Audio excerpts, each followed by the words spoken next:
I feel like the Seattle roster is missing a key piece. I really do. I think that they're still missing a key piece to this team. Now, let me be clear. I like the roster. I really do. I like the collection of guys that they've put together. But I still feel like not all of the boxes have been checked off. Now, let's go over a few things, right? This roster is consisting of Karma, Octane, Enable, Slacked, and Apathy. Not a bad team, right? Not a bad team at all. I hear those names, and I think of a few things. I think of championships. I think of accomplishments, and I think of core pieces that can help contribute to a run, to a title run. But I think of those individually. I don't think of those collectively. And I want to be clear on this, because when you look at these 5 players on paper, I know that's a very common term, but realistically, when you put these 5 names on paper, it is clear who will be the number one option for this roster. It's going to be Octane, right? That's evident. He was without question one of the best players last season. Many people even labeled him as the best player throughout the entirety of the year.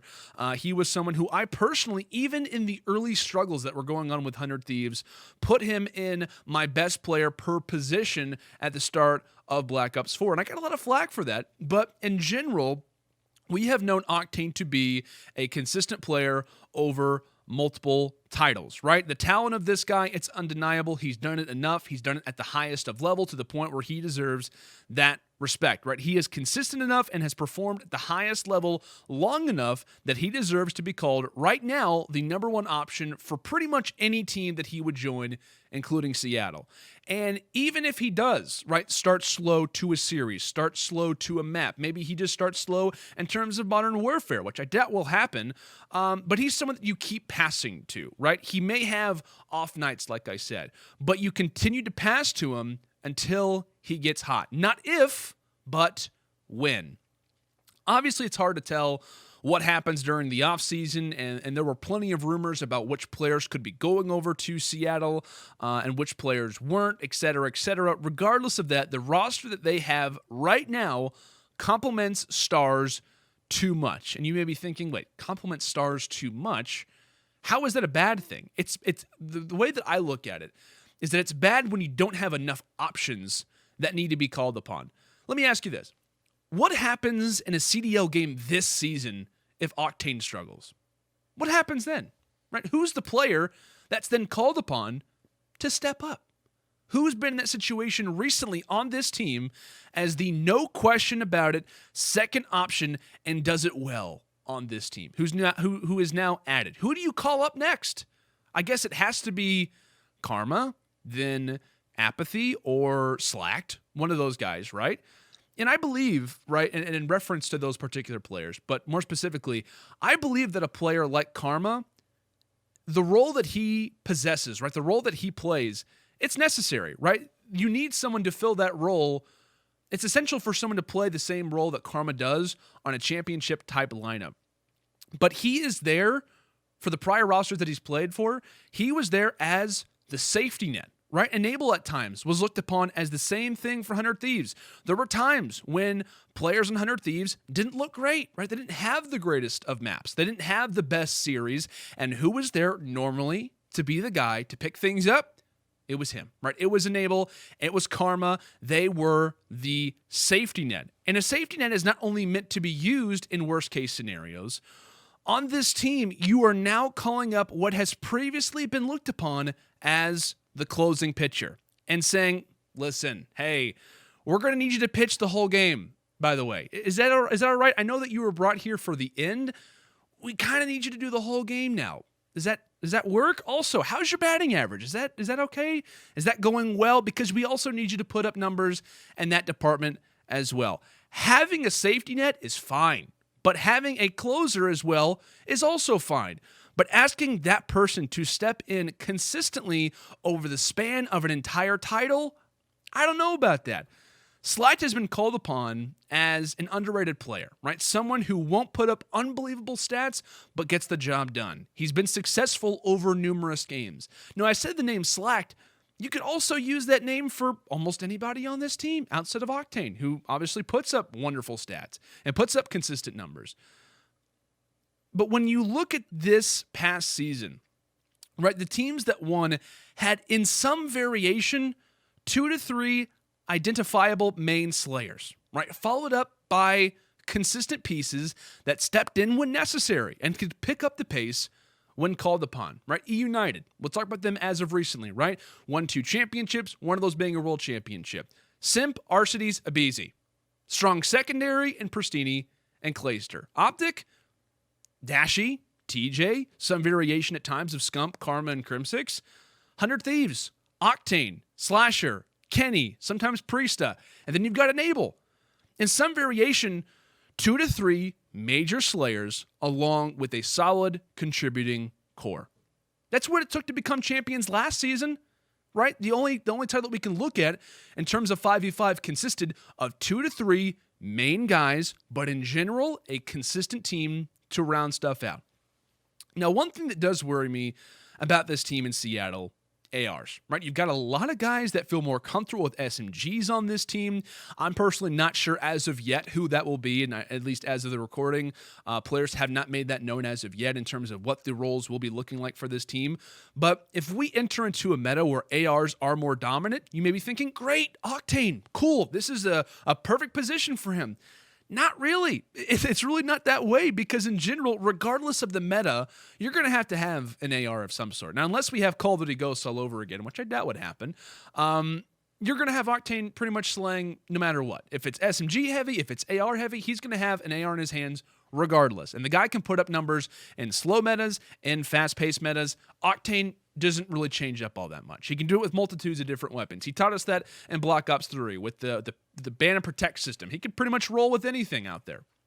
So for me, I do worry about, I worry about roles on this particular team as well. In my eyes, Seattle is still missing that piece. They're missing in terms of slang, in terms of roles, and in terms of age.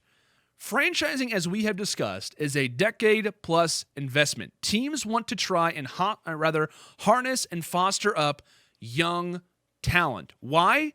Because it's exclusive to them, right? Let's say Illy has a similar breakout year to Simp this past season in Black Ops 4. Let's say it's similar. You know what Dallas doesn't have to do? Worry. They don't have to worry about anything. Why? Because they've already got him. They've got him in their camp, and they get to negotiate in-house about ways to keep him and make plans around him. You know what other rosters have to do? Hope they can have a conversation. You know what? Like they're not going to know what's happening in-house with Dallas. Is he happy in Dallas? Is he not happy in Dallas? Should we spread the cap around? Should we make room for what could be a possible free agent? Who knows? Questions. Everything is questions. How often, by the way, how often in regular sports do young players with bright futures get traded? Not all that often. At least we're talking in the first 2 to 3 seasons, obviously because on rookie contracts, at least in the NBA, it doesn't work that way, right? Just as an example, and for those that don't follow the NBA, I'll try to make this as clear as I can. The Pelicans right now, they're holding on to a young player named Zion Williamson, who is a bright young prospect, someone that they have not seen in years. They say it could be, or rather they say that he could be, in fact, a generation-type star. And they're going to try to hold on to him for as long as possible, right? They don't even want to trade him for a major star or an opportunity at that because they want to foster him up and they want him to be the face of their franchise for years to come. That's plural. Not for a year, not for 2 years, not for 3, for the entirety of his career. Why? Because they want players that can be their face for a long period of time. Let's go and take a look at an example, right? And I know I'm relating back to the NBA. It's just something that I'm obviously the most familiar with. And I feel like the NBA does relate to Call of Duty the most out of any other regular sport. Now, one thing that I find interesting about the NBA, and with top players who have been kind of fostered up, they don't usually travel too many places. You know, like top level players, at least for a majority of their career, maybe during the prime time, they don't really relocate. We're talking about the greats, by the way. Michael Jordan played for 1 team. Kobe Bryant, 1 team. LeBron James, 3 teams. Call of Duty, actually, when we talk about this in specifics, actual teams once Call of Duty was more defined. How many teams have these players played for? Crimsix, 2. Scump, 2, if you're considering the month with Envy, which, you know, obviously either which way. Clayster, realistically, 4 teams. By not investing in young talent, you don't allow for yourself to have a backup plan. And I hope that Seattle does have a good bench with some young talent, but in regular sports, you pay for potential. Investing in young players, it's worked in COD. It's not as if we're investing in something that's never been done before. We're on the cusp of doing something totally new, and we don't really know if this formula is in fact going to equal out to a result. No. 30% of the start of players in the CWL last season, 30% of them were rookies. FaZe, Celium and Asim, Optic, Witdashi, E-United, Simp, and Abizi, etc. The list goes on. There are multitudes of organizations that have been doing this not just for a year, but for years. It's happened. It's been solidified. There's no question about it. And I feel like Seattle, out of currently announced players, also, you have to keep this in mind. We talk about age. They also have the oldest average age of any other lineup that have been announced, of course. You know what the average age of a few other ones are? Dallas, London, and Minnesota, along with New York, the average age, 22. Paris, 21. Seattle, 24. The youngest player on every roster that has been announced up to this point. The youngest player for London, Minnesota, and New York, 20. Paris, 19. Dallas, 18. Seattle, 22. I think that Seattle missed the mark. And whether the cards fell where they did or they just couldn't get certain players, I understand that. But I think that they missed the mark on the key piece. However that must have occurred, they still missed it.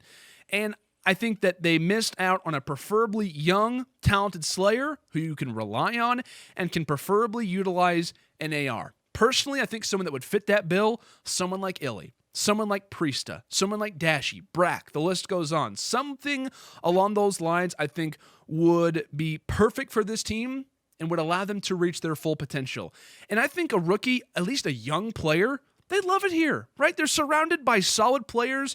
We talk about world championships who can all work around stars. Like each of these players, they're willing to work on that. We talk about their history. These guys have been in play to support the Slayers, to support the young guys. That's what these players have been notified of. And you get to tell me I get to play alongside Octane, who's one of the best players in the world, a cast, a core who wants to work alongside me. And then also I get to kind of be in my own vein since the main star of this team is a main AR. It's not filling the exact same role that I do where I have to compete for my position. I think that particular role would be very interesting to a lot of young guys out there. Or if not, it could be in the future. I like the collection of pieces that Seattle have put together, but I think there is a piece or pieces still missing for this team that could have or still could put them over the edge.